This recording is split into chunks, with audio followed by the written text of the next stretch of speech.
Champions ട്രോഫിയിൽ Pakistan ചാമ്പ്യന്മാർ. Champions ട്രോഫിയിൽ ഇന്ത്യയെ തോൽപ്പിച്ച പാകിസ്ഥാൻ ചാമ്പ്യന്മാരായിരിക്കുന്നു. 180 റൺസിനാണ് ഇന്ത്യ പാകിസ്ഥാനോട് പരാജയപ്പെട്ടത്. 158 റൺസിന് ഇന്ത്യ പുറത്താകുകയായിരുന്നു. 338 റൺസാണ് പാകിസ്ഥാൻ വിജയലക്ഷ്യമായി കുറിച്ചത്. പക്ഷേ 158-ന് ഇന്ത്യ പുറത്തായിരിക്കുന്നു. കൂടുതൽ വിവരങ്ങളുമായി ന്യൂസ് ഡെസ്കിൽ നിന്ന് ഹരീഷ് ചേരുകയാണ്. ഹരീഷ്, എന്തൊക്കെ കാര്യങ്ങൾ ഇപ്പോൾ പറയാനാകും? നിലവിലെ സാഹചര്യത്തിൽ ഏതാനും നിമിഷങ്ങൾക്കുള്ളിലാണ് കളി അവസാനിച്ചത്. കളി അവസാനിച്ച സമയത്ത് ആദ്യം ബാറ്റ് ചെയ്ത പാകിസ്ഥാൻ 338 റൺസ് എന്ന ഉജ്ജ്വല സ്കോർ നേടിയിരുന്നു. ഇതിന്റെ ഭാഗമായി പിന്തുടർന്ന ഇന്ത്യയുടെ അവസ്ഥ വൻ പരാജയം തന്നെയാണെന്ന് നമുക്ക് പറയാൻ പറ്റും. കാരണം 180 റൺസിന്റെ വിജയമാണ് പാകിസ്ഥാൻ നേടിയിട്ടുള്ളത്. നിലവിലെ സാഹചര്യത്തിൽ 158 റൺസിന് ഇന്ത്യ ഓൾ ഔട്ട് ആവുകയായിരുന്നു. ജോർജറ്റ്, ബാറ്റിങ്ങിലും ബൗളിങ്ങിലും ഇന്ത്യ നാണം കെടുത്തുന്ന പ്രകടനമാണ് പാകിസ്ഥാൻ നടത്തിയത്. കൊടികെട്ട ഇന്ത്യൻ ബാറ്റിംഗ് നിര പരാജയപ്പെടുന്ന കാഴ്ച ഓവലിൽ കാണാനായി. എങ്ങനെ വിലയിരുത്താം ഇന്ത്യൻ ബാറ്റിംഗ് നിരയുടെ പ്രകടനം? നിലവിലെ സാഹചര്യത്തിൽ ലോകത്തിലെ ചാമ്പ്യന്മാരായ ഇന്ത്യ കഴിഞ്ഞ 2013 നടന്ന ചാമ്പ്യൻസ് ലീഗിൽ കപ്പ് നേടിയ ഇന്ത്യ അവിടെ കപ്പ് നഷ്ടപ്പെടുത്തുകയാണ് ചെയ്തിട്ടുള്ളത്. രോഹിത് ശർമ്മ, ധവാൻ, യുവരാജ് സിംഗ്, ധോണി എന്നിങ്ങനെയുള്ള മുഖ്യ താരനിരയടക്കം ബാറ്റിങ്ങിൽ വൻ തകർച്ച നേരിട്ടു. ഹാർദിക് പാണ്ഡ്യ എന്ന ഒരു ഒറ്റ വ്യക്തിയാണ് ഇന്ത്യക്ക് ഭേദപ്പെട്ട സ്കോർ, അതായത് 158 എന്ന റൺ നേടാൻ സഹായിച്ചത്. ബാക്കി ഒരു തരത്തിലുള്ള വ്യക്തികളും ഒരു വ്യക്തിഗതമായ സ്കോർ നേടാൻ സാധിച്ചില്ല അവർക്കാർക്കും. ഓവലിലെ പിച്ച് ബാറ്റിംഗിന് അനുകൂലം എന്ന നിഗമനത്തിലാണ് ധോനി പാകിസ്ഥാനെ ആദ്യമേ ബാറ്റിംഗിന് അയച്ചത്. അവിടെ പാകിസ്ഥാന്റെ ഫഖർ സമാൻ കന്നി സെഞ്ചുറി നേടിയ സാഹചര്യത്തിലാണ് പുകൾപെറ്റ ഇന്ത്യൻ ബാറ്റിംഗ് നിരയ്ക്ക് അടി പതറിയത്. ടൂർണമെന്റിൽ തന്നെ മികച്ച സ്കോറർമാരായ ധവാനും രോഹിത് ശർമ്മയും ഒക്കെ ആദ്യമേ തന്നെ പുറത്താകുന്നു. ഒരു വൻ വിജയലക്ഷ്യം ഇന്ത്യക്ക് മുന്നിൽ കുറിക്കുകയും ഒപ്പം തന്നെ തുടക്കത്തിൽ തന്നെ വിക്കറ്റ് എടുക്കാൻ പാകിസ്ഥാൻ ആവുകയും ചെയ്തു. ഇത് പാകിസ്ഥാന്റെ നിയന്ത്രണത്തിലായിരുന്നു കളി മുഴുവനായി എന്ന് തന്നെ പറയാനാകില്ലേ? തീർച്ചയായും പറയാൻ സാധിക്കും. നിലവിലെ സാഹചര്യത്തിൽ ICC ചാമ്പ്യൻസ് ലീഗിൽ ഈ കാലഘട്ടത്തിൽ നടന്ന ചാമ്പ്യൻസ് ലീഗിൽ ഏറ്റവും ഉയർന്ന സ്കോർ നേടിയ ധവാൻ 317 റണ്ണാണ് ഈ കഴിഞ്ഞ കളി നേടിയിട്ടുള്ളത്. മൊത്തം സ്കോർ അതിൽ നിന്നും 21 റണ്ണ് മാത്രമാണ് ഇന്ന് നേടിയിട്ടുള്ളത്. അതായത് വ്യക്തിഗത സ്കോർ 338. അതുപോലെ തന്നെ രോഹിത് ശർമ്മ ഇന്ന് ഡെക്കാണ്, 0 റണ്ണിനാണ് പുറത്തായിട്ടുള്ളത്. രോഹിത് ശർമ്മയുടെ സ്കോർ 304. മൂന്നാം സ്ഥാനത്ത് നിൽക്കുന്നത് നമ്മുടെ ഇന്ത്യയുടെ ക്യാപ്റ്റൻ വിരാട് കോഹ്ലിയാണ്. വിരാട് കോഹ്ലിയുടെ സ്കോർ 253 എന്ന സ്കോറാണ്. ആ 253 സ്കോറിൽ നിന്നും ഇന്ന് വ്യക്തിഗതമായി 15 റൺസ് മാത്രമാണ് വിരാട് കോഹ്ലി നേടിയിട്ടുള്ളത്. അതിന്റെ ഭാഗമായി വിരാട് കോഹ്ലി 258 റൺസ് നേടിയിട്ടുണ്ട്. നിലവിലെ 5 ടോപ്പ് റാങ്കിലുള്ള താരങ്ങളിൽ നിന്ന് 1, 2, 3 ഇന്ത്യക്കാരാണ്. അതായത് ധവാൻ, രോഹിത് ശർമ്മ, കോഹ്ലി എന്നിങ്ങനെയുള്ള 3 പേരാണ്. ഇങ്ങനെ പല റെക്കോർഡുകൾ നമുക്ക് പറയാൻ സാധിക്കും. പക്ഷേ ആത്മവിശ്വാസം ഇല്ലാത്ത രീതിയിലാണ് ഇന്ത്യ ബൗളിങ്ങിലും ബാറ്റിങ്ങിലും കളത്തിൽ ഇന്ന് കണ്ടത്. ആദ്യം ഈ ടൂർണമെന്റിന്റെ തുടക്കത്തിൽ പാകിസ്ഥാനെ പരാജയപ്പെടുത്തിയാണ് ഇന്ത്യ മുന്നേറി ഫൈനലിൽ എത്തിയത്. പക്ഷേ അതിനൊരു മധുര പ്രതികാരം തന്നെ അല്ലായിരുന്നോ ഇന്ന് പാകിസ്ഥാന്റെ ഭാഗത്തു നിന്നുണ്ടായത്? തികച്ചും ആത്മവിശ്വാസം ഇല്ലാത്ത തരത്തിൽ ഇന്ത്യൻ ബാറ്റ്സ്മാൻമാരും ബൗളർമാരും പ്രകടനം നടത്തിയിരിക്കുന്നു. എങ്ങനെ കാണാം? ഇപ്പോൾ ന്യൂസ് ഡെസ്കിൽ നിന്ന് മനു ടെലിഫോണിൽ ചേരുകയാണ്. മനു, ഇന്ത്യൻ ആരാധകരെ ഏറെ നിരാശരാക്കിയ പ്രകടനമാണ് ഇന്ത്യൻ ടീമിന്റെ ഭാഗത്തു നിന്നുണ്ടായത്. ഒടുവിൽ പാകിസ്ഥാൻ ചാമ്പ്യന്മാരായിരിക്കുന്നു. എങ്ങനെ കളിയെ വിലയിരുത്താം? തീർച്ചയായിട്ടും ജോർജറ്റ്, വളരെ നിരാശാജനകമായിരുന്നു ഇന്നത്തെ മത്സരം എന്ന് തന്നെ പറയേണ്ടിയിരിക്കുന്നു. കാരണം ഒരിക്കലും ഒരു ഫൈനലിന്റെ നിലവാരത്തിലേക്ക് ഇന്ത്യക്ക് ഈ മത്സരത്തിൽ ഉയർന്നു വരാൻ സാധിച്ചില്ല. ബൗളിംഗിലെ ആ പാളിച്ചകൾ മൂലം തുടർ ബാറ്റിംഗിൽ ഇറങ്ങിയപ്പോൾ അവർക്ക് ഒരിക്കലും ഒരു ആത്മവിശ്വാസം പുലർത്തുന്ന രീതിയിലേക്ക് വരാൻ കഴിഞ്ഞില്ല എന്ന് തന്നെ വേണം പറയാൻ. കാരണം 339 എന്ന ആ വലിയ ടോട്ടലിന് മുമ്പിൽ പാകിസ്ഥാൻ ടീമിന് ഇന്ത്യക്ക് വലിയൊരു തിരിച്ചടിയാണ് അവിടെ. മനു, കേൾക്കാനാവുന്നുണ്ട്, തുടരാം. എവിടെയാണ് ഇന്ത്യക്ക് പിഴച്ചത്?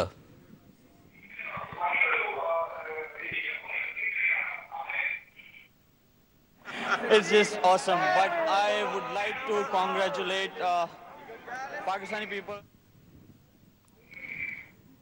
പാകിസ്ഥാൻ ചാമ്പ്യൻസ് ലീഗ് ചാമ്പ്യന്മാരായി മാറിയിരിക്കുന്നു. 180 റൺസിനാണ് പാകിസ്ഥാന്റെ വിജയം. 158 റൺസിനാണ് ഇന്ത്യ പുറത്തായത്. ഇപ്പോൾ സുകേഷ് നമ്മോടൊപ്പം ചേരുകയാണ്. സുകേഷ്, ഇന്ത്യ പരാജയപ്പെട്ടിരിക്കുന്നു. ആരാധകരെ നിരാശപ്പെടുത്തി കളയുന്ന പ്രകടനമാണ്. ആത്മവിശ്വാസമില്ലാത്ത രീതിയിലാണ് ബാറ്റിങ്ങിലും ബോളിങ്ങിലും ഇന്ത്യ പ്രകടനം നടത്തിയത്. എങ്ങനെ വിലയിരുത്താം?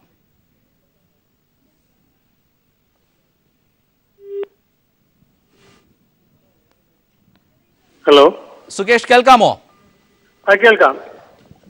എങ്ങനെ ഇന്നത്തെ കളിയെ വിലയിരുത്താം? ഇന്ത്യയുടെ പ്രകടനം ഒട്ടും നന്നായില്ല. പാകിസ്ഥാൻ ബാറ്റിംഗിലും ബോളിംഗിലും ഇന്ത്യയെ നാണം കെടുത്തുന്ന രീതിയിൽ കളിക്കുകയും ട്രോഫി കരസ്ഥമാക്കുകയും ചെയ്തിരിക്കുന്നു. എങ്ങനെ കാണുന്നു? തീർച്ചയായും വളരെ നിരാശാജനകമായ ഒരു പ്രകടനം തന്നെയാണ് ഇന്ത്യയുടെ ഭാഗത്തു നിന്നുണ്ടായത്.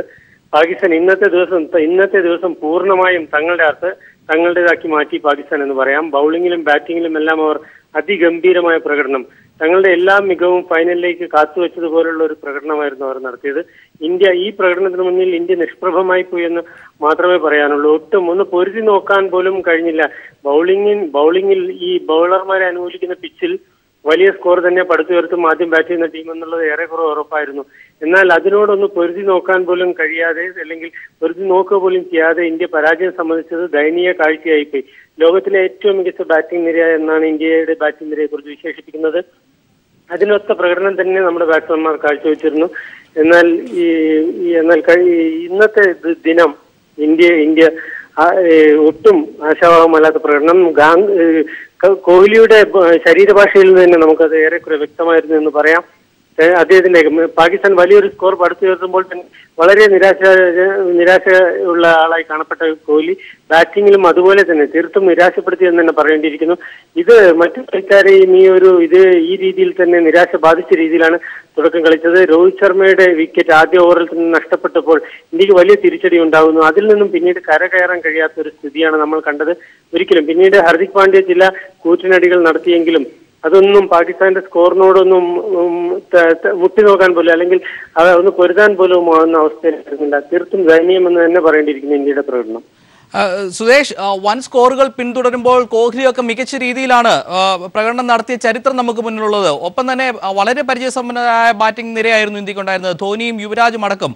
പക്ഷേ അമിതമായ ആത്മവിശ്വാസവുമായി കളത്തിലിറങ്ങിയത് കൊണ്ടാണോ ഇന്ത്യക്ക് ഇന്ന് തോൽവി സംഭവിച്ചത്? അത് മാത്രം പറയാൻ സാധിക്കില്ല. ഇന്ന് പാകിസ്ഥാൻ നന്നായി ബാറ്റ് ചെയ്തു എന്നുള്ളത് പോലെ തന്നെ നല്ല ബൗളിംഗ് പ്രകടനം. മുഹമ്മദ് അമീർ എന്ന അവരുടെ ഏറ്റവും മികച്ച ബൗളർ, അദ്ദേഹത്തെ അത്രമേറെ മികച്ച രീതിയിൽ തുടക്കത്തിലെ ഓവറുകൾ തൊട്ട് തന്നെ വളരെ നന്നായി പന്ത് സ്വിങ് ചെയ്യുകയും അതിന്റെ നല്ല ലെങ്ത്തിൽ പന്തെറിയുകയും ചെയ്തു. ഇന്ത്യൻ ബാറ്റ്സ്മാൻമാരെ നന്നായി വിഷമിപ്പിച്ചു.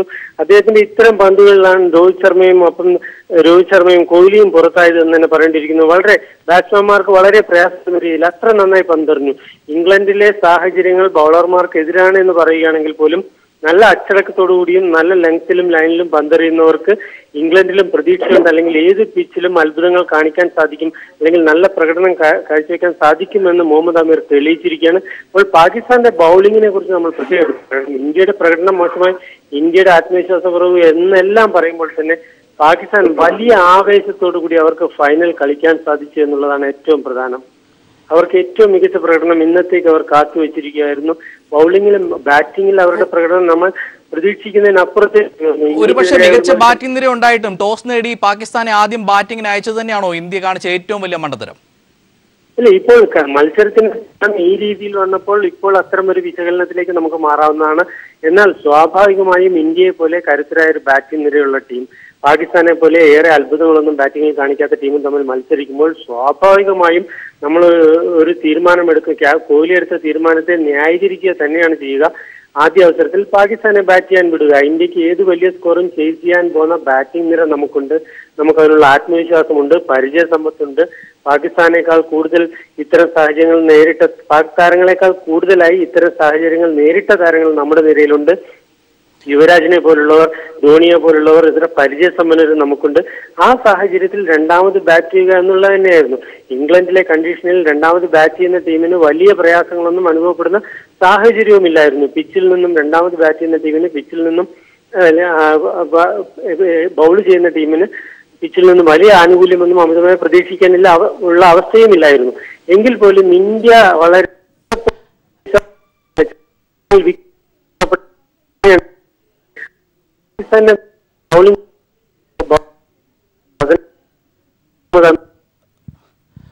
സുദേശ്, ദയവായി ടെലിഫോൺ ലൈനിൽ തുടരുക. ഇപ്പോൾ ദേവദാസ് കൂടി നമ്മോടൊപ്പം ചേരുകയാണ്. ദേവദാസ്, ഈ കളിയെ എങ്ങനെ വിലയിരുത്താം? ഒരുപക്ഷെ പിച്ചിൽ ഭൂതമില്ലെന്ന് ഹാർദിക് പാണ്ഡ്യ തെളിയിക്കുകയും ചെയ്തു. 76 റൺസ് എടുത്തപ്പോഴാണ് റൺഔട്ടായത്. മുൻനിര ബാറ്റ്സ്മാൻമാർക്കൊന്നും അത്തരത്തിലൊരു പ്രകടനം ഈ വലിയ കളിയിൽ കാഴ്ചവെക്കാൻ കഴിഞ്ഞില്ല. എങ്ങനെ നിരീക്ഷിക്കുന്നു? ഇത് എന്താന്ന് പറഞ്ഞാല് നമ്മള് ഫസ്റ്റ് തന്നെ ടോസ് നേടിയിട്ട് അവരെ ബാറ്റ് ചെയ്യാൻ അയച്ചപ്പോ തന്നെ തോറ്റു. അവര് വിത്ത് പേർപ്പസ് ആണ് വന്നത്. അങ്ങനെ എങ്ങനെയാന്ന് പറഞ്ഞാല് ടോസ് നേടിയിട്ട് ഇനി പാകിസ്ഥാന് കിട്ടിയാലും പാകിസ്ഥാൻ ബാറ്റ് ചെയ്യാ. എന്താ പറയാ, അവര് രണ്ടാമത് ബാറ്റ് ചെയ്യുമ്പോൾ ബർമിംഗ്ഹാമിൽ അവർ ബാറ്റ് ചെയ്തപ്പോൾ തകർന്നു പോയില്ലേ? അവർക്ക് പ്രഷർ താങ്ങാൻ പറ്റില്ലേനു. അത് അറിഞ്ഞിട്ടും വലിയ കോൺഫിഡൻസിൽ ഞാൻ അതുകൊണ്ട് രാവിലെ ഈ പീപ്പിൾ ടി വി ചർച്ചയിൽ പറഞ്ഞു, ഇത് 1983 വെസ്റ്റ് ഇൻഡീസിന് പറ്റിയതുപോലെ ഇന്ത്യക്ക് പറ്റും എന്ന് ക്ലിയർ ആയിട്ട് പറഞ്ഞു. അതിൽ ഞാൻ രാവിലെ തന്നെ പറഞ്ഞു, ഓപ്പണർ ഫക്കർ ജമാൻ, അവൻ ഇൻസമാമുൽ ഹക്ക് 92-ൽ ഇതേ ഒരു റംസാൻ മാസത്തിലാണ് ലോകകപ്പ് നേടിയത് ഇമ്രാൻഖാന്റെ നേതൃത്വത്തിൽ. അപ്പൊ ഇൻസമാമിന്റെ റോളാണ് ഇപ്പോൾ ഫക്കർ ജമാൻ എടുക്കുന്നത്. റെയർ ടാലന്റ് ആണ്, അവന് വിട്ടുകൊടുക്കണ്ട, അവനെ ആദ്യം എടുക്കണം. അത് ചെയ്തില്ല, അവിടെ തന്നെ പൊളിഞ്ഞു. ഞങ്ങളുടെ ബോളിങ്ങിന് പേർപ്പസ് ഇല്ല. ഞങ്ങൾ വലിയ അഹംഭാവത്തിൽ സെൽഫി കുറെ എടുത്തിട്ടൊന്നും നടന്നിട്ടല്ല. Muhammad Amir one of the greatest spells in one day cricket ആണ് ഇന്ന് ഫൈനലിൽ കണ്ടത്. പക്ഷെ പാകിസ്ഥാൻ ജയിക്കുക, ഞാൻ രാവിലെ പറഞ്ഞതിന് പാകിസ്ഥാനാണ് ഇന്നൊരു ഫേവറേറ്റ് അണ്ടർഡോഗ്സ് ആയിട്ട്. അവരത് പ്രൂവ് ചെയ്തു. അവര് ബോളിങ്ങിൽ കൃത്യത, എല്ലാ ബോളേഴ്സും, അതാ 18-കാരൻ ശതാബ് യുവരാജിനെ പുറത്താക്കിയതൊന്ന് നോക്കുക. എന്തെന്നാന്ന് പറഞ്ഞാല് മറ്റേ തേർഡ് അമ്പയർക്ക് കൊടുക്കാൻ വേണ്ടിയിട്ട് അവനാണ് ക്യാപ്റ്റനെ ഫോഴ്സ് ചെയ്തല്ലേ. അവര് പറഞ്ഞു ബാറ്റ് തട്ടിയോ സംശയം എന്ന് പറഞ്ഞു. അവർക്ക് പേർപ്പസ് ഉണ്ടെയോ, ഇന്ത്യക്ക് പേർപ്പസ് ഇല്ല. ധോണിയെ യുവരാജിനെ എല്ലാം ടീമിന് ഇനിയും നിലനിർത്തല്ല, പുറത്താക്കൂ. സഞ്ജു സാംസൺ, ഋഷഭ് പന്ത്, രാഹുൽ ത്രിപാഠി, നിതീഷ് റാണ മുതലായി യങ്സ്റ്റേഴ്സിനെ എടുക്കൂ. അതാണ് പാകിസ്ഥാൻ കാണിച്ചു തന്നത്. ആരെല്ലാമാണ് യങ്സ്റ്റേഴ്സ്? ഹസൻ അലി, എന്ത് നല്ല സീം ബോളിംഗ് യങ്സ്റ്റർ 23-കാരൻ, ഷതാബ് ഖാൻ 18-കാരൻ, ഫാക്കർ ജമാൻ 23-കാരൻ, ബാബർ അസം 22-year-old. എന്നിട്ട് മുമ്പെന്ന് കാണാണ്ട് തോറ്റ് മാനവും ഇല്ലാണ്ട് തോറ്റിരിക്കുന്നു. നമ്മളെ ഇന്ത്യക്കാരെ മുഴുവൻ ഡിസപ്പോയിന്റ് ചെയ്തിരിക്കുന്നു. ഈ ടീമിനെ ഉടനടി ഇതിലുള്ള ഓൾഡ് വെറ്ററൻസിനെ ഏകദിനത്തൊന്നും T20 പുറത്താക്കണം. ധോണിയെ, യുവരാജിനെ എല്ലാം. അതാണ് ഈ യങ്സ്റ്റേഴ്സിനെ എടുത്തു പോകണം. ഇവർ അല്ലെങ്കിൽ ലോകകപ്പ് വരെ ഇതേ ടീം കളിക്കും. ആ പാകിസ്ഥാന് ഒരു ഇൻഫ്രാസ്ട്രക്ചർ ഇല്ല. അഭിലാഷ് ഒന്നും കൂടി നോക്കുക, ഒരു ഇൻഫ്രാസ്ട്രക്ചർ ഇല്ല. ടെറർ സ്ട്രൈക്ക്, സിവിൽ സ്ട്രൈക്ക്, ദാരിദ്ര്യം, എന്നിട്ട് പോലും ഒരു ചാമ്പ്യൻ കപ്പ് നേടിയ ക്രിക്കറ്റിന്റെ വിജയം. നേരത്തെ ഒരു ലോകകപ്പിൽ ഓസ്ട്രേലിയ ഇതേപോലെ ഇന്ത്യ ആദ്യം ബാറ്റിംഗിന് അയച്ച് പരാജയപ്പെടഞ്ഞ ഒരു എക്സ്പീരിയൻസ് ഇന്ത്യക്കുണ്ട്. പുകൾപ്പെട്ട ഇന്ത്യൻ ബാറ്റിംഗ് നിരയിലുള്ള ആത്മവിശ്വാസം കൊണ്ട് ആയിരിക്കും ഒരുപക്ഷെ കോഹ്ലി ഇന്ന് അത്തരത്തിലൊരു തീരുമാനം എടുത്തത്. പാകിസ്ഥാനെ കുറഞ്ഞ സ്കോറിൽ ഒതുക്കിയാൽ അത് ചേസ് ചെയ്യാൻ പറ്റും എന്നുള്ള ഒരു അമിതമായ ആത്മവിശ്വാസമാണോ ഇന്ത്യക്ക് വിനയായത്? അതന്നെ അഭിലാഷ്, ഇത് അതുപോലെയല്ല. അത് അന്ന് 2003 ഗാംഗുലി ലോകകപ്പ് ഫൈനലിൽ ഓസ്ട്രേലിയ അടിച്ചിട്ട് അത് ഞങ്ങളുടെ ബോളിംഗിൽ ഒരു മിസ്റ്റേക്ക് പറ്റിപ്പോയതാണ്. പക്ഷെ ഇതല്ല, ഇത് ഇവർക്ക് ക്ലിയർ കട്ടായിട്ട് മെസ്സേജ് ഉണ്ടേനു. എന്തെന്നാന്ന് പറഞ്ഞാൽ ഇമ്രാൻഖാൻ പോലും പറഞ്ഞു പാകിസ്ഥാൻ ഒരിക്കലും രണ്ടാമത് ബാറ്റ് ചെയ്യരുത് ഇന്ത്യ ആയിട്ട്. എന്താ പറയുക, ഇതൊരു ഫൈനലാണ്. ഇവരിൽ 6ഓളം യങ്സ്റ്റേഴ്സ് ആണ്. അവർക്ക് ഈ പ്രഷർ താങ്ങാൻ പറ്റൂല. 250 റൺസിൽ പരം മാത്രം ഇന്ത്യ എടുത്താൽ പോലും ഇന്ന് പ്രഷറായിട്ട് പാകിസ്ഥാൻ തോക്കുമായിരുന്നു. പക്ഷേ അഹംഭാവത്തിന്റെ മൂർത്തീകരണം, അതിന് കിട്ടിയ അടി, ആ അടി ധോണി, യുവരാജെല്ലാം പുറത്താക്കി. ഇവരെന്ന് പറഞ്ഞാല് കോച്ചും കുംബ്ലയെല്ലാം പോയപ്പം പോലെ അടിയാണ്. ഇപ്പൊ കുംബ്ലേനെ മാറ്റണം, കോഹ്ലിനെ മാറ്റണം. ഇങ്ങനെയെങ്കിൽ കോഹ്ലിനെയും മാറ്റണം, കുംബ്ലേനെയും മാറ്റണം. ഇന്ത്യയിൽ യങ്സ്റ്റേഴ്സ് ഉണ്ട് കളിക്കാൻ. ഋഷഭ് പന്ത്, സഞ്ജു സാംസൺ, രാഹുൽ ത്രിപാഠി, നിതീഷ് റാണ, അവരിൽ ഇടണം. ഇന്ത്യൻ ടീമിൽ ഈ അടികൂടുന്ന ടീമിനെ എല്ലാം ആയിട്ടുണ്ട് ഇന്ത്യ. അതാണ് ആ പാകിസ്ഥാൻ കളിക്കാർ പറഞ്ഞത്. എവിടെയില്ല, 8ാം റാങ്കിലുള്ള, ഏറ്റവും ലീസ്റ്റ് റാങ്കിലുള്ള പാകിസ്ഥാനായിരുന്നു ചാമ്പ്യൻസ് ട്രോഫിയിൽ 8ാം റാങ്ക്. എന്നിട്ടാണ് 1ാം സ്ഥാനക്കാരെ തോപ്പിച്ച്.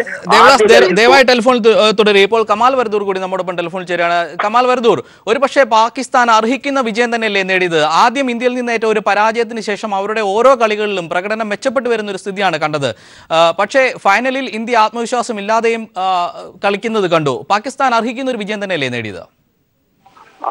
അതായത് മനോജ്, നമ്മുടെ സമീപനത്തിലെ വലിയൊരു തോൽവി, അല്ലെങ്കിൽ സമീപനത്തിലെ വലിയ ഒരു ദുരന്തം എന്ന് തന്നെ അതിനെ വിശേഷിപ്പിക്കാം. എനിക്ക് തോന്നുന്നു 1-2 കാര്യങ്ങൾ. ഹലോ, പറഞ്ഞോളൂ, കേൾക്കുന്നുണ്ട്. 1-2 കാര്യങ്ങൾ നമ്മൾ, അതായത് അശ്വിൻ എന്ന നമ്മുടെ സ്പിന്നർ ഇന്ന് എന്തിന് അദ്ദേഹത്തെ കളിപ്പിച്ചു എന്നുള്ളത്, ഏത് ടീം മാനേജ്മെന്റ് ആണ് അത്തരമൊരു തീരുമാനം എടുത്തത് എന്നുള്ളത് തന്നെ നമ്മുടെ സമീപനത്തിൽ വന്ന വലിയൊരു മാറ്റമാണ്, അല്ലെങ്കിൽ ഒരു പാളിച്ചയാണ്. കാരണം ഇന്നലെ വരെ മുട്ടിന് ഇഞ്ചുറി ഉള്ളതാണ് അശ്വിൻ. അശ്വിൻ നമ്മൾ ഇന്നലെ കണ്ടതാണ്, അദ്ദേഹം ബാൻഡേജും ഇട്ടാണ് അദ്ദേഹം ഇന്നലെ നടക്കുന്നത് പോലും കണ്ടത്. അദ്ദേഹം ഇന്ന് പ്ലേയിങ് 11-ലേക്ക് വരുന്നു. ഉമേഷ് യാദവ് അവിടെ ഉണ്ട്, മുഹമ്മദ് ഷമി അവിടെ ഉണ്ട്. ഇത്ര നല്ല സീമർമാർ അവിടെ ഉണ്ടായിട്ടാണ് അശ്വിനെ പോലെ ഒരാൾ, അദ്ദേഹം 10 ഓവറിൽ 70 റൺസാണ് നൽകിയിരുന്നത്, ഒരു വിക്കറ്റ് പോലുമില്ല. ആ തീരുമാനം ഒന്നുകിൽ കുംബ്ലയുടേതാണ് അല്ലെങ്കിൽ കോഹ്ലിയുടേതാണ്. എനിക്ക് തോന്നുന്നു കോഹ്ലിയുടെ ഗ്രൗണ്ടിലെ പെരുമാറ്റം കണ്ടിട്ട്, അദ്ദേഹത്തിന്റെ ഒരു സമ്മർദ്ദം കണ്ടിട്ട് അദ്ദേഹമായിരിക്കാം ഒരുപക്ഷെ അശ്വിനെ ടീമിലേക്ക് എടുത്തത് അല്ലെങ്കിൽ ആദ്യ 11-ലേക്ക് കൊണ്ടുവന്നത്. ആ ഒരു സമ്മർദ്ദം ക്യാപ്റ്റൻ ഉണ്ടായിരുന്നു. പിന്നീട് അദ്ദേഹത്തിന്റെ എല്ലാ തീരുമാനങ്ങളും നമ്മൾ ഫീൽഡ് ചെയ്യുമ്പോഴുള്ള അദ്ദേഹത്തിന്റെ എല്ലാ തീരുമാനങ്ങളും പാളുന്ന ഒരു കാഴ്ച. ഭുവനേശ്വർ ഒഴികെ ബാക്കി എല്ലാവരും ദുരന്തമായി. ജസ്പ്രീത് ബുംറ, അദ്ദേഹത്തിന്റെ നോ ബോൾ, അദ്ദേഹത്തിന്റെ വൈഡുകൾ, അദ്ദേഹത്തിന്റെ ലൂസ് ബോളുകൾ എല്ലാം, അതായത് ഒരു ശരിക്കും നമ്മൾ കഴിഞ്ഞ എല്ലാ മത്സരങ്ങളും വളരെ പോസിറ്റീവായിട്ട് വളരെ നല്ല ഫ്രെയിംവർക്കിൽ കളിച്ച ഒരു ടീമായിട്ട് പോലും നമ്മൾ അവസാന മത്സരത്തിലേക്ക് വരുമ്പോൾ ആകെ സമ്മർദ്ദത്തിലേക്ക് വരുന്നു. ബാറ്റിങ്ങിലേക്ക് നമ്മൾ വരുമ്പോൾ എനിക്ക് തോന്നുന്നു ശരാശരി ക്രിക്കറ്റ് എന്ന് പറയുന്നത്, അതായത് മുഹമ്മദ് ആമിർ പാകിസ്ഥാന്റെ ഏറ്റവും മികച്ച ബൗളറാണ്. ആ ബൗളറെ ഒന്ന് റെസ്പെക്ട് ചെയ്തിരുന്നെങ്കിൽ, അദ്ദേഹത്തിന്റെ 5 or 6 ഓവറുകളുള്ള ആദ്യ സ്പെൽ ഒന്ന് ബഹുമാനിച്ച് കളിച്ചിരുന്നെങ്കിൽ ഇന്ത്യ തോൽക്കില്ലായിരുന്നു, ഈ ദുരന്തം സംഭവിക്കില്ലായിരുന്നു. പക്ഷെ നമ്മുടെ രോഹിത് ആണെങ്കിൽ എല്ലാവരും ഒരു അറ്റാക്കിംഗ് മോഡിലേക്ക് വന്ന് എല്ലാവരും പുറത്താവുന്ന ഒരു കാഴ്ച. ഏറ്റവും അവസാനമായിട്ട് എനിക്കൊരു ദയനീയത തോന്നിയൊരു കാഴ്ച, ഹാർദിക് പാണ്ഡ്യ വളരെ മനോഹരമായിട്ട് കളിക്കുന്നു. അതായത് അദ്ദേഹം റൗണ്ട് ഔട്ടായ വിധം എന്ന് പറയുമ്പോൾ അദ്ദേഹം റണ്ണിനായിട്ട് ഓടുന്നു. അവിടെ രവീന്ദ്ര ജഡേജയ്ക്ക് ചെയ്യാവുന്ന ഒരു കാര്യം, അദ്ദേഹം ഒന്ന് ക്രീസ് വിട്ടുകൊടുക്കാമായിരുന്നു. കാരണം അദ്ദേഹം ഹാർദിക് പാണ്ഡ്യ വളരെ നന്നായി കളിക്കുന്നുണ്ടായിരുന്നു. അതിനുപോലും തയ്യാറാവാത്ത ഒരു ശരീരഭാഷയുമായിട്ട് വളരെ നെഗറ്റീവായിട്ട് നമ്മൾ ടീം കളിച്ചു. എന്തായാലും പാകിസ്ഥാൻ അർഹിക്കുന്ന വിജയം തന്നെയാണ്. എന്തായാലും കമാൽ വരദൂർ, ദേവദാസ്, ചാമ്പ്യൻസ് ട്രോഫിയിൽ പാകിസ്ഥാൻ ചാമ്പ്യന്മാർ. ദേവദാസ് ടെലിഫോണിൽ ചേരുകയാണ്. ദേവദാസ്, സമ്മർദ്ദം ഇന്ത്യയെ കീഴ്പ്പെടുത്തിയെന്ന് പറയാനാകുമോ?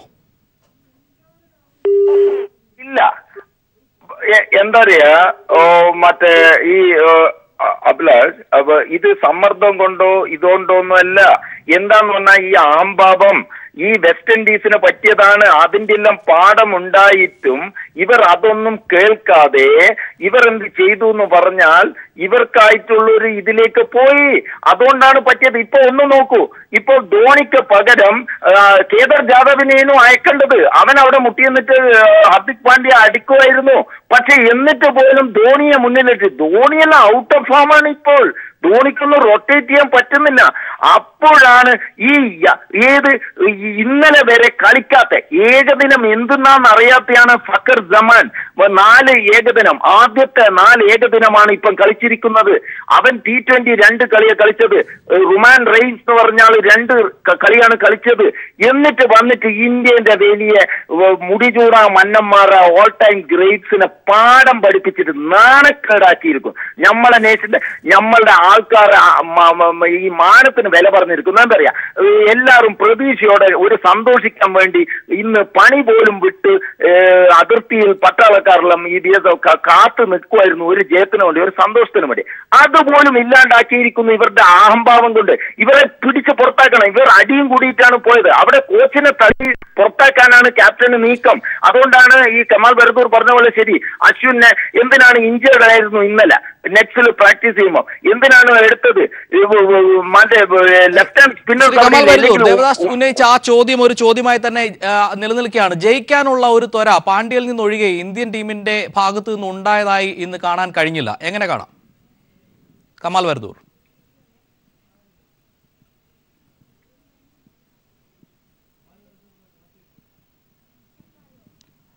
ദേവദാസ് ടെലിഫോണിലുണ്ടെന്ന് വിശ്വസിക്കുന്നു. ദേവദാസ് കേൾക്കാമോ? കേൾക്കാം. പാകിസ്ഥാൻ ഒരു ഗെയിം പ്ലാനോടെ തന്നെയാണ് ഇറങ്ങിയത്. അത് അക്ഷരാർത്ഥത്തിൽ വിജയിക്കുകയും ചെയ്തു എന്ന് കരുതാനാകില്ലേ? 100 അത് 200% കറക്റ്റാണ്. 200%. അവരൊരു പാവം ടീം, ആദ്യത്തെ ബർമിംഗ്ഹാമിൽ തോറ്റ ടീം. എന്നാ പിന്നെ അവരുടെ ആദ്യത്തെ കളി ബർമിംഗ്ഹാമിൽ തോപ്പിച്ച അശ്വിന് പകരം ഉമേഷ് യാദവ് 3 വിക്കറ്റ് എടുത്തിട്ട് അവരെ തകർത്തത് ഉമേഷ് യാദവ് ആണ് ന്യൂ ബോളിൽ. എന്നാ എടുക്കണ്ടേ? നിങ്ങളൊന്ന് വിചാരിക്കൂ, ടോസ് നേടി ഞങ്ങൾ ബാറ്റ് ചെയ്ത് വെറും 270 റൺസ് എടുത്തെങ്കിൽ ഇന്ന് ഇന്ത്യ ജയിക്കുമായിരുന്നു. എന്താ പറയാ, അവർക്ക് പ്രഷർ താങ്ങാൻ പറ്റൂല ഇങ്ങനെ അടിക്കുന്നത്. എന്നിട്ട് പോലും ഞങ്ങൾ ഏത് 300-350 ചേസ് ചെയ്ത് ജയിക്കാൻ പറ്റുന്നുണ്ട്. മുഹമ്മദ് ആമിർ എന്ന പഴയ 5 കൊല്ലം മുമ്പേ ഫിക്സ് ചെയ്ത ബോളർ ഇന്ന് ഏറ്റവും നല്ല one of the best ball. അതുകൊണ്ടാണ് ഞാൻ രാവിലെ പീപ്പിൾ ടിവിയിൽ വന്ന cross seam bowling left hand. ആ ആംഗിളിന് നിങ്ങൾക്ക് തടയാൻ നേരത്തെ പറഞ്ഞ പോലെ തന്നെ മുട്ടി ഒരു 10 ഓവറിൽ വിക്കറ്റ് പോവാണ്ട് നിൽക്കുവാന് വേണ്ടേ. അതിന് പകരം ഇവരെന്തോ വലിയ ഒന്നാമത്തെ ബോളിന് റോയ് ഫെഡറിക്സ്, വീവ് റിച്ചർഡ്സൺ എന്ന് വിചാരിച്ചിട്ട് അടിച്ച് കളിച്ചിട്ട് നാണക്കേടാക്കി ഇന്ത്യയിലെ 130 കോടി ആളെയോ അപമാനിച്ച്. വേറെ ഒന്നും പറയാനുണ്ട്, ഈ ഫൈനലിൽ ഇന്ത്യയെ സപ്പോർട്ട് ചെയ്ത് പാകിസ്ഥാനെ സപ്പോർട്ട് ചെയ്ത പാകിസ്ഥാനിലേക്ക് പോവാൻ പറഞ്ഞ റിപ്പബ്ലിക് ചാനലിന്റെ കൊരക്കുന്ന അർണബ് ഗോസ്വാമിക്കല്ല ദേവദാസ് തുടരെ. ഇപ്പോൾ രംഗനാഥൻ കൂടി നമ്മോടൊപ്പം ചേരുകയാണ്. ശ്രീ രംഗനാഥൻ, ഇന്ത്യക്ക് പരാജയം സംഭവിച്ചിരിക്കുന്നത് എവിടെയാണ് ഇന്ത്യക്ക് പിഴച്ചത്? ബാറ്റിങ്ങും അതുപോലെ തന്നെ ബോളിങ്ങും പൂർണ്ണമായിട്ടും പരാജയപ്പെട്ടു എന്ന് തന്നെ പറയാം. പക്ഷെ ഇന്ത്യയുടെ ഒരു ദിവസമല്ല ഇന്ന്. ഇപ്പോ 8ാം സ്ഥാനത്ത് കിടന്ന പാകിസ്ഥാൻ ഓരോ മത്സരങ്ങൾ കഴിയുമ്പോഴും, പ്രത്യേകിച്ച് ഇന്ത്യക്കെതിരെ ആദ്യ ലീഗ് റൗണ്ടിലേറ്റ പരാജയത്തിന് ശേഷം അവരുടെ പെർഫോമൻസ് മികവ് നോക്കിക്കഴിഞ്ഞാൽ ഒരു സാമാന്യം ഭേദപ്പെട്ട ഒരു ടീമായിട്ട് വന്നിട്ട് അവർ ചാമ്പ്യൻ പദവിയിലോട്ട് ഉയരുന്നു. അത് കാണിക്കുന്നത് അവരുടെ കോൺഫിഡൻസ് ലെവലാണ്. പക്ഷെ ഇന്ത്യയുടേത് അങ്ങനെയല്ല. ഇന്ത്യ തുടർച്ചയായിട്ട് ഇന്ത്യയുടെ ബാറ്റിംഗ് ആണ് കരുത്തെന്ന് വിചാരിച്ചിരുന്ന ഒരു ഘട്ടത്തിൽ ഇന്ത്യൻ ബാറ്റ്സ്മാൻമാർ പൂർണ്ണമായിട്ടും പാകിസ്ഥാൻ ബോളിങ്ങിന് മുന്നിൽ പരാജയപ്പെടുന്നു. ഇവിടെ നമ്മൾ 339 എന്നുള്ള ഒരു വലിയ സ്കോർ ചേസ് ചെയ്യുമ്പോൾ ഇന്ത്യയുടെ ടോപ്പ് ഓർഡർ ബാറ്റ്സ്മാൻമാർ, അവിടെയാണ് ഞാൻ പറയാൻ ആഗ്രഹിക്കുന്നത്, കുറച്ചും കൂടെ മെച്യൂരിറ്റി കാണിക്കേണ്ട ഒരു ഘട്ടമായിരുന്നു. തുടക്കത്തിൽ തന്നെ 3 വിക്കറ്റ്, പ്രത്യേകിച്ച് ശിഖർ ധവാൻ, രോഹിത് ശർമ്മ, വിരാട് കോഹ്ലി ഉൾപ്പെടുന്ന ബാറ്റ്സ്മാൻമാരെല്ലാം തന്നെ പെവിലിയനിലോട്ട് മടങ്ങുകയും ഹാർദിക് പാണ്ഡ്യയുടെ ആ ഒരു ബാറ്റിംഗ് മികവ് നമ്മൾ കണ്ടതാണ്. ഇപ്പൊ പിച്ചിന്റെ കുഴപ്പമല്ല, ഇന്ത്യയുടെ ബാറ്റിംഗിന്റെ പൂർണ്ണ പരാജയം. ഈ ഒരു സ്കോറ് ഈ ഒരു ബാറ്റിംഗ് ലൈനപ്പ് വെച്ച് ഇന്ത്യക്ക് നേടാവുന്നതായിരുന്നു. പൂർണ്ണമായിട്ടും ഇന്ത്യൻ ബാറ്റിംഗ് പരാജയപ്പെട്ടു. പക്ഷെ നല്ല രീതിയിൽ ടീം സ്പിരിറ്റോടുകൂടി പാകിസ്ഥാന്റെ ബോളിംഗ് മികവും അവരുടെ ബാറ്റിംഗ് പ്രകടനവും വളരെ മികച്ചതായിരുന്നു. അപ്പൊ ബെറ്റർ ടീം, ഇന്ന് കളിച്ച ബെറ്റർ ടീം പാകിസ്ഥാൻ തന്നെയാണ്. അവർ വിജയം കണ്ടു. ദേവദാസ്, രംഗനാഥൻ രണ്ടുപേരും ടെലിഫോണിൽ തുടരുക. മനു കൂടി ടെലിഫോണിൽ ചേരുകയാണ്. മനു, ഒരുപക്ഷെ പരുക്കുള്ള താരങ്ങളെ ഇന്ത്യ ഉൾപ്പെടുത്തിയെന്നാണ് ദേവദാസ് പറഞ്ഞത്. അത്തരത്തിലൊരു നിരീക്ഷണത്തിന് ഈ സമയത്ത് സാധ്യത ഉണ്ടോ? രോഹിത് ശർമ്മ, അശ്വിൻ ഉൾപ്പെടെയുള്ളവർ പരുക്കിന്റെ പിടിയിലായിരുന്നു. അത് പ്രകടനത്തെ ബാധിച്ചു എന്ന് വിലയിരുത്താൻ കഴിയുമോ? ഈ കളിയെ മൊത്തത്തിൽ എങ്ങനെ വിലയിരുത്താം മനു? പാളി എന്ന് തന്നെ വേണം പറയാൻ. കാരണം ഈ നാണയഭാഗ്യം കിട്ടിയിട്ടും ഒരുപക്ഷെ രണ്ടാമത് ബാറ്റ് ചെയ്യാനുള്ള ക്യാപ്റ്റൻ കോഹ്ലിയുടെ തീരുമാനത്തിൽ തുടങ്ങുന്നു ഇന്ന് ഇന്ത്യയുടെ പാളിച്ച. എന്തുകൊണ്ടെന്നാൽ ഈ പാകിസ്ഥാൻ എന്ന് ഒന്ന് ICCയുടെ ഒരു ലോകവേദിയുടെ ഫൈനൽ, മറ്റൊന്ന് എതിരാളികൾ പാകിസ്ഥാൻ. അപ്പൊ ഈ മത്സരത്തിൽ വികാരപരമായ ഒരു സാന്നിധ്യം കൂടിയുണ്ട്. മറ്റൊരു കാര്യം എന്ന് പറയുന്നത്, ഈ പാകിസ്ഥാൻ എന്ന് പറയുന്നത് ഏറ്റവും കൂടുതൽ ലോക ക്രിക്കറ്റിൽ അപ്രവചനീയത കാണിക്കുന്ന ടീമാണ്. അവർക്ക് ഇന്ന് നഷ്ടപ്പെടാൻ സ്വാഭാവികമായിട്ട് ഒന്നുമില്ല, കിട്ടുന്നതെല്ലാം നേട്ടമാണ്. അതുകൊണ്ട് തന്നെ അവർ ജയിക്കാൻ എന്തും ചെയ്യുമെന്നറിയാം. അപ്പോൾ ഈ റൺ ചേസ് ചെയ്ത് വിജയിക്കുന്നതിൽ എത്രമാത്രം മിടുക്കുണ്ട് എന്ന് നമ്മൾ അവകാശപ്പെട്ടാലും ഈ പാകിസ്ഥാനെതിരെ ഇന്ന് ആ ടോസ് നേടിയിട്ട് ബോൾ ചെയ്യാനുള്ള തീരുമാനം തീർച്ചയായിട്ടും തെറ്റായി പോയി എന്ന് തന്നെ എനിക്ക് തോന്നുന്നു. മറ്റൊന്ന്, നമ്മൾ നേരത്തെ പറഞ്ഞതുപോലെ ഈ അശ്വിൻ അടക്കമുള്ള ബൗളർമാരെ കൊണ്ടുവന്നത് അത് തീർച്ചയായിട്ടും തെറ്റായ ഒരു തീരുമാനം തന്നെയാണ് എന്ന് പറയേണ്ടിയിരിക്കുന്നത്. കാരണം 70ഓളം റൺസാണ് ഇന്ന് അശ്വിൻ വഴങ്ങിയത്. പിന്നെ ജോർജ്, ഇത് ഏറ്റവും പ്രധാനപ്പെട്ട കാര്യം എന്ന് പറയുന്നത്, ഇത് പാകിസ്ഥാൻ അല്ല ഇന്ത്യയുടെ കഴിവുകളായിട്ടൊന്നും നിങ്ങൾ കാണണ്ട, ഇത് പാകിസ്ഥാൻ എന്ന ടീമിന്റെ വിജയമായിട്ട് തന്നെ കണ്ടാൽ മതി. കാരണം നേരത്തെ ദേവദാസ് ഒക്കെ പറഞ്ഞ പോലെ 1992 ഇൻസമാം ഉൾ ഹഖ് വരവറിയിച്ചതുപോലെ കുറെ യുവതാരങ്ങൾ പാകിസ്ഥാന് വേണ്ടി വരവറിയിക്കുകയാണ്. അത് ഏറ്റവും പ്രധാനപ്പെട്ട കാര്യം. ഇന്ന് ഫഖറിന്റെ ബാറ്റിംഗ് പ്രകടനം 114 റൺസാണ്. ഇത് ഒരു കാര്യം ഓർക്കണം, കളിക്കുന്നത് ഇന്ത്യക്കെതിരെയാണ്, ICC ചാമ്പ്യൻസ് ട്രോഫിയുടെ ഫൈനലാണ്. ആ സമ്മർദ്ദങ്ങളൊക്കെ മറികടന്നുകൊണ്ട് ഫഖർ നേടിയ 114 റൺസിന്റെ പ്രകടനം. അതിനൊപ്പം നിൽക്കുന്നു മുഹമ്മദ് ആമിറിന്റെ ആ 3 വിക്കറ്റ് ബൌളിംഗ് പ്രകടനം. കാരണം ആമിർ മടക്കിയ ബാറ്റ്സ്മാൻമാരുടെ നിരയെടുക്കുക, രോഹിത് ശർമ്മ, ശിഖർ ധവാൻ, വിരാട് കോഹ്ലി. ഇന്ന് ലോക ക്രിക്കറ്റിലെ ഏറ്റവും വിസ്ഫോടനകരമായ ബാറ്റിംഗ് ശേഷിയുള്ള 3 ബാറ്റ്സ്മാൻമാരെയാണ് ഈ മുഹമ്മദ് ആമിർ പുറത്താക്കിയിരിക്കുന്നത്. അപ്പോൾ ആ ബൌളിംഗ് സ്പെല്ലിന് കൊടുക്കണം ഒരുപക്ഷെ 100ൽ 100 മാർക്കും. മറ്റൊന്ന്, ഒരിക്കലും പാകിസ്ഥാൻ കാണിക്കാത്ത ഒരു അഗ്രസീവ് ഇന്ന് അവർ ഫീൽഡിൽ പാകിസ്ഥാൻ താരങ്ങൾ ഇന്ന് പറന്നാണ് പന്ത് പിടിച്ചത്. തീർച്ചയായിട്ടും ആ 338 എന്ന വലിയ ടോട്ടൽ അവർക്ക് നൽകിയ ആത്മവിശ്വാസം 100ൽ 150% എന്ന് പറഞ്ഞാൽ അത്ഭുതപ്പെടാനില്ല. കാരണം അത്രമാത്രം ആത്മവിശ്വാസത്തോടെയാണ് അവർ പന്തെറിയാൻ വന്നത്. അത് നമുക്ക് ആദ്യ ഓവറിൽ തന്നെ നമ്മൾ ശർമ്മ മറങ്ങിയപ്പോൾ തന്നെ നമുക്കത് മനസ്സിലായതാണ്. പിന്നീട് വന്നവർക്കൊന്നും ചെയ്യാൻ കഴിഞ്ഞില്ല. ഒരുപക്ഷെ ഹാർദിക് പാണ്ഡ്യയെ മാറ്റി നിർത്തിയില്ലെങ്കിൽ ഒരു വലിയ നാണക്കേടിലോട്ട് കൂടി നമ്മൾ പോകേണ്ടി വരുമായിരുന്നു. ഇത് പിച്ചിലെ ഭൂതമൊന്നുമല്ല, പാകിസ്ഥാൻ എന്ന ആ ടീമിന്റെ അവരുടെ മികച്ച പ്രകടനത്തെ നമ്മൾ കാണേണ്ടി വരുന്നു. കാരണം ഒരു പറ്റം യുവതാരങ്ങളുമായി വന്ന് പാകിസ്ഥാൻ ആ വിജയം നേടുമ്പോൾ അതിന് ഒരുപക്ഷെ വലിയ മാനങ്ങളുണ്ട്. എന്നാൽ സ്വന്തമായിട്ട് സ്വന്തം നാട്ടിൽ ഒരു പന്ത് പോലും എറിയാൻ കഴിയാത്ത ഒരു അവസ്ഥയിൽ നിന്നാണ് ആ ടീം വരുന്നത്. അവർ ഹോം ഗ്രൗണ്ട് UAE ആണ്, സ്വന്തം നാട്ടിൽ കളിക്കാൻ കഴിയില്ല. അപ്പോൾ അങ്ങനെ ഒരു അവസ്ഥയിൽ നിന്നൊക്കെ വന്ന് പാകിസ്ഥാൻ ഈ ICCയുടെ ചാമ്പ്യൻസ് ട്രോഫിയിൽ മുത്തമിടുമ്പോൾ അത് പാകിസ്ഥാന്റെ ക്രിക്കറ്റിലേക്ക് കൊണ്ടിരുന്ന മാറ്റങ്ങൾ കൂടിയാണ് ഒരുപക്ഷെ നാളെ നമ്മൾ ചർച്ച ചെയ്യേണ്ടി വരുന്നത്. മാത്രമല്ല അവരുടെ യുവനിര എല്ലാവരും തന്നെ ഏകദേശം 23-നും 27-നും ഒക്കെ ഇടയ്ക്കുള്ള പ്രായമുള്ള ആളുകളാണ് എന്ന് തന്നെ പറയേണ്ടിയിരിക്കുന്നു. നമ്മുടെ ടീമിലേക്ക് വന്നു കഴിഞ്ഞാൽ എല്ലാവരും പേരുകാരാണ്, വലിയ പേരുകാരാണ്. ഇപ്പോൾ ധോണിയുണ്ട്, യുവരാജുണ്ട്, കോഹ്ലിയുണ്ട്. പക്ഷേ ആവശ്യം വന്ന സമയത്ത് ഇവർ ഉപയോഗപ്പെട്ടില്ല എന്നതാണ് അതിൽ ഏറ്റവും പ്രധാനപ്പെട്ട കാര്യം. പാകിസ്ഥാൻ തങ്ങൾക്കുള്ള ആയുധങ്ങളെ കൃത്യമായി വിനിയോഗിക്കുകയും അതിന് ഫലം കാണുകയും ചെയ്തു. ആദ്യ മത്സരത്തിൽ ഇന്ത്യയോട് 124 റൺസിന് തോറ്റാണ് പാകിസ്ഥാൻ തുടങ്ങിയത്. പക്ഷേ അതിനുശേഷം അവർ ഓരോ മത്സരത്തിലും കാണിച്ച പുരോഗതി എന്ന് പറയുന്നതിനപ്പുറം പോരാട്ട വീര്യം, അതാണ് പാകിസ്ഥാന്റെ ഒരു ഏറ്റവും പ്രധാനപ്പെട്ട സവിശേഷതയായി നമ്മൾ എടുത്തു പറയേണ്ടത്. അവരുടെ മണ്ണിൽ മറ്റ് രാജ്യങ്ങൾ കളിക്കാൻ എത്തുന്നത് വിലക്കുന്ന ഒരു സാഹചര്യം നിലവിലുണ്ട്. കാരണം ഭീകരാക്രമണ ഭീഷണി അങ്ങനെയൊക്കെ എന്തെങ്കിലും ആയിക്കോട്ടെ. പക്ഷേ അതിൽ നിന്നൊക്കെ മറികടന്നുകൊണ്ട് ആ ടീം നേടിയ ഒരു വലിയ ചാരത്തിൽ നിന്നുള്ള ഒരു ഉയർത്തെഴുന്നേൽപ്പായിട്ട് തന്നെ ഈ ചാമ്പ്യൻസ് ട്രോഫി നേടണം. 1992 അവർ ഓസ്ട്രേലിയയിൽ നേടിയ ഇമ്രാൻഖാൻ ഉയർത്തിയ ആ ലോകകപ്പിനോളം മൂല്യമുണ്ട് ഇന്ന് കെനിംഗ്ടൺ ഓവലിൽ അവർ ഉയർത്തിയ ആ ചാമ്പ്യൻസ് ട്രോഫിക്ക്. ശരിയാണ് മനു, വരും നാളുകൾ പാകിസ്ഥാൻ ക്രിക്കറ്റിന്റെ വസന്തം എന്ന് വ്യക്തമാക്കുന്ന കിരീടം തന്നെയാണ് ഇന്ന് ഇന്ത്യയെ പരാജയപ്പെടുത്തി പാകിസ്ഥാൻ നേടിയത്. ഫൈനലിൽ 180 റൺസിന് ഇന്ത്യയെ നാണം കെടുത്തി പാകിസ്ഥാൻ കിരീടം സ്വന്തമാക്കിയായിരുന്നു. ചർച്ചയിൽ പങ്കെടുത്ത ദേവദാസ്, സുദേശ്, രംഗനാഥൻ എല്ലാവർക്കും നന്ദി രേഖപ്പെടുത്തുന്നു.